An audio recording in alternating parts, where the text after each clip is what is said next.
Assalamualaikum warahmatullahi wabarakatuh. Halo anak-anak kelas 6 semuanya.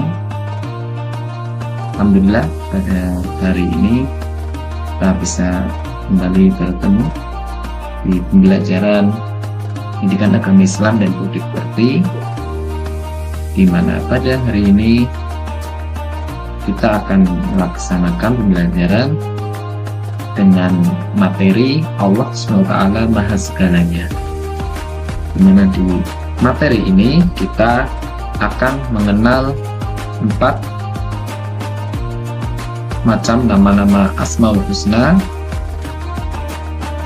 dari Al-Ghaffar, Al-Afu, Al-Wahid, dan As-Samad.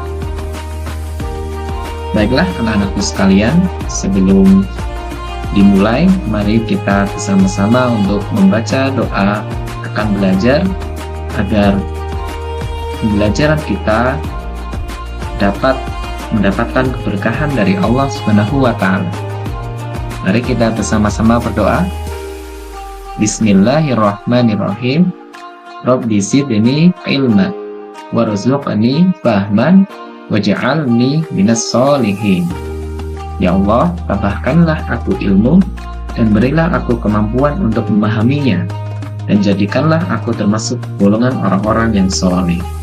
Amin. Allahumma amin. Anak-anakku yang Pak Guru cintai, jadi kita sudah berdoa dan mari kita masuk ke materinya. Yang pertama adalah Al-Ghaffar. Ya, Al-Ghaffar ini adalah artinya Allah Maha Pengampun, di mana Allah mengampuni dosa semua hamba-hambanya, tentunya yang mau bertobat kepada Allah Subhanahu wa Ta'ala. Allah selalu mengampuni dosa hambanya walaupun hambanya berbuat dosa atau kesalahan berulang kali.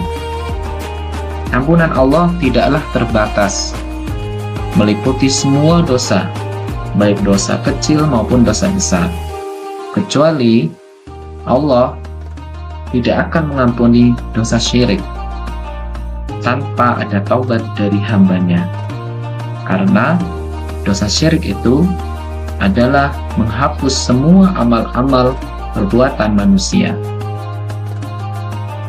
Allah SWT memberi harapan bagi hambanya agar tidak putus asa dari rahmatnya, tidak putus asa dari mengampun ataupun tidak putus asa dari bertobat atas dosa-dosa yang telah dilakukannya. Nah, salah satu teladan kita dalam teladan Asmaul Husna Al-Ghaffar adalah rajin beristighfar. Kita rajin mohon ampun kepada Allah Subhanahu wa Ta'ala. Bahkan Rasulullah SAW memberikan petuah kepada seluruh umatnya agar selalu beristighfar kepada Allah minimal dalam satu hari 70 kali. Nah, anak-anakku sekalian, sudah berapa kali kalian beristighfar pada hari ini? Yo, jangan letih, jangan lelah untuk beristighfar kepada Allah Subhanahu wa Ta'ala, karena Allah memiliki sifat Al-Ghaffar. Kemudian kita juga dengan teladan Asmaul Husna, yaitu memaafkan kesalahan orang lain. Allah saja selalu mengampuni semua hamba-hambanya yang dia terus berulang kali berbuat dosa. Ketika dia bertobat kepada Allah, maka Allah akan menerima taubatnya selama nyawanya belum dikerongkongan. Maka kita selaku hamba Allah, ayo kita rajin maafkan orang lain. Apabila ada orang lain berbuat salah, kita segera memaafkan. Kemudian sifat Asmaul Husna yang kedua yaitu Al-Afu, yaitu Maha Pemaaf, ya, atau Maha Memaafkan. Allah SWT menghapus dosa hingga seakan tidak pernah terjadi. Jadi Allah SWT selalu menghapus seluruh dosa-dosa hambanya yang dia mau bertobat kepada Allah Subhanahu wa taala dan mengampuni semua kesalahan-kesalahannya. Sifat pemaafnya Allah menunjukkan kasih sayang dan kelembutannya kepada seluruh hamba-hambanya, mengajarkan manusia untuk mudah memaafkan tanpa dendam. Ya, teladannya bagaimana bagi kita, yaitu memaafkan teman yang bersalah dengan ikhlas. Jangan sampai ada dendam di antara kita. Jangan sampai kita memendam rasa untuk membalas kesalahan dari orang lain. Nah, anak-anakku sekalian, perhatikan. Tadi yang pertama kita membahas tentang Asmaul Husna Al-Ghaffar, dan yang kedua adalah Al-Afu, di mana keduanya saling berkaitan. Allah Maha Pengampun, kemudian Allah juga menghapus seluruh dosa-dosa hambanya. Ya, di sini perbedaan Al-Ghaffar dan Al-Afu. Yang pertama, Al-Ghaffar mengampuni dosa, tetapi masih tercatat di catatan amal. Artinya, seluruh dosa-dosa hambanya Allah ampuni, tetapi masih ada sedikit ataupun beberapa dosa yang masih tercatat dalam amal, dalam buku catatan amal manusia. Kemudian yang kedua yaitu Al-Afu, menghapus dosa dari catatan amal sepenuhnya. Allah menghilangkan semua dosa-dosa, catatan dosa-dosa dari seluruh hambanya dengan Asmaul Husnanya Allah, yaitu sifatnya Allah Al-Afu. Yang kedua, sifat ini menunjukkan kasih sayang dan ampunan Allah yang luas. Tiada tara, tiada tanding, dan tiada yang bisa menandingi. Mengajarkan umat Islam untuk bersikap pengampun dan pemaaf kepada sesama. Nah, yang ketiga yaitu Al-Wahid, atau artinya adalah Maha Esa. Allah hanya satu, tiada sekutu dan tandingan bagi Allah Subhanahu wa taala. Semua ciptaan bergantung kepadanya. Mengajarkan tauhid, hanya beribadah kepada Allah Subhanahu wa taala. Bagaimana kita meneladani Al-Wahid? Yang jelas dan yang paling utama, tidak menyekutukan Allah dalam ibadah dan doa. Artinya, jangan sampai kita menggantungkan apapun, harapan, doa, ibadah apalagi kepada selain Allah Subhanahu wa taala. Jangan sampai kita beribadah ataupun menyembah selain Allah Subhanahu wa taala.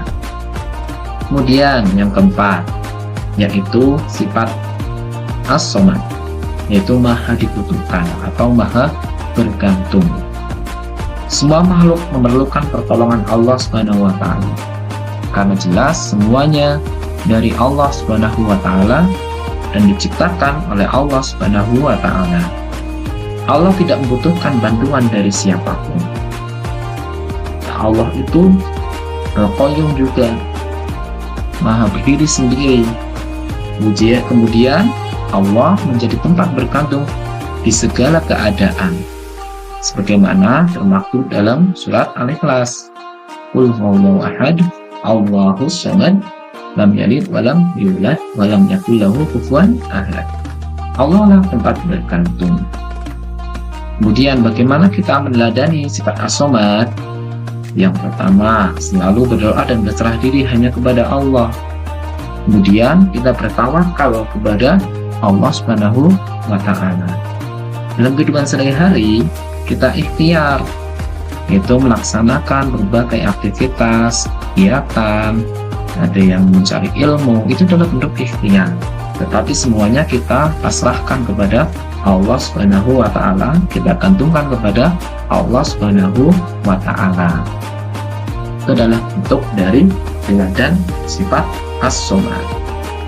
Lalu bagaimana kita meneladani Asmaul Husna? Ya, ini ada banyak sekali. Ya, ada beberapa di antaranya banyak berdoa dan mohon ampun kepada Allah. Kemudian rajin beribadah sebagai bukti keimanan, selalu memaafkan kesalahan orang lain, dan yang paling penting, jangan sampai kita menyekutukan Allah Subhanahu wa taala. Nah, anak Pak Guru yang Pak Guru cintai, Ya, bagaimana hikmahnya? Yang pertama, menambah iman dan keyakinan kepada Allah Subhanahu wa taala. Dengan kita mengimani, meneladani Asmaul Husna yang 4 tadi, ya kita menambahkan keimanan dan keyakinan kepada Allah bahwa Allah lah Maha Pengampun, Allah lah Maha menghapus seluruh dosa, Allah lah Maha bergantung, dan Allah lah yang Maha Esa. Kemudian membiasakan diri bertobat dan beristighfar kepada Allah. Minimal kita laksanakan setiap sholat dengan istighfar 3 kali setelah salam. Lalu kemudian kita berdoa kepada Allah. Lalu selanjutnya menumbuhkan sikap maaf kepada sesama. Jangan sampai kita jadi orang yang pendengki. Dan jangan sampai kita jadi orang yang penuh dendam. Ya, kemudian yang terakhir yaitu menjaga tauhid, menjaga keimanan kita dan hanya beribadah kepada Allah Subhanahu wa taala. Anak-anak Pak Guru yang Pak Guru cintai, ya ini adalah gambaran kita ya meneladani dan juga mengartikan Asmaul Husna dari Al-Ghaffar, kemudian Al-Afu, Al-Wahid dan As-Samad. Ya, dengan mengenal Asmaul Husna, semoga kita menjadi hamba yang beriman, taat dan selalu bergantung hanya kepada Allah Subhanahu wa taala.